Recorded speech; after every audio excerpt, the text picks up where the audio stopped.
If your ex told you at the time of the breakup when you were asking that maybe there would be hope in the future, watch this video. Hey, I'm Coach Benny, and I help people get their exes back. And for 5 years, I worked with people to create attraction in others as a dating coach. And from that unique perspective, I give advice on how to use attraction to get your ex back. Now, at the time of the breakup, if your ex was telling you that maybe there would be hope in the future, usually some of the other things they're saying to you during this conversation are, I can't give you what you need. I feel really overwhelmed right now.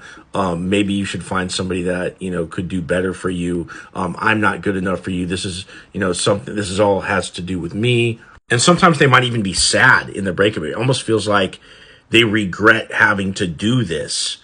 And what's going on with that is that this breakup is actually a coping mechanism for them because of their own internal fears, because of their own low self-esteem, and also from them being overwhelmed. Now, the reason why they say that there might be hope in the future, but they don't want to lead you on, so they don't want you to get your hopes up. They still say there might be hope in the future. It's because they know on some level that they're simply coping with their currently existing bad situation. It's not a sound decision based in a secure attachment style, in other words. But again, they will tell you, hey, I don't want you sitting around waiting. I don't really see a future right now, but maybe there is hope in the future. So in a sense, you can kind of see how this is sugarcoating. But, if it was just sugarcoating, you'd be able to tell because they'd be saying everything with a certain demeanor. But a lot of times they are sad when they're saying this, and it's what confuses you. Other times they'll be super cold and super distant, but again, that's super confusing because they've never been like that earlier in the relationship. So when your ex says to you, maybe there is hope in the future, what do you do with that?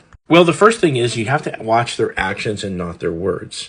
Okay? You can't sit around waiting for months on end, hoping that your ex is going to come back and literally just pause your life or just literally sit around crying in the meantime for months and months on end. Should you grieve the loss of the relationship? Yes. Should you treat it in your mind as a breakup? Yes, you should. But can you actually get them back?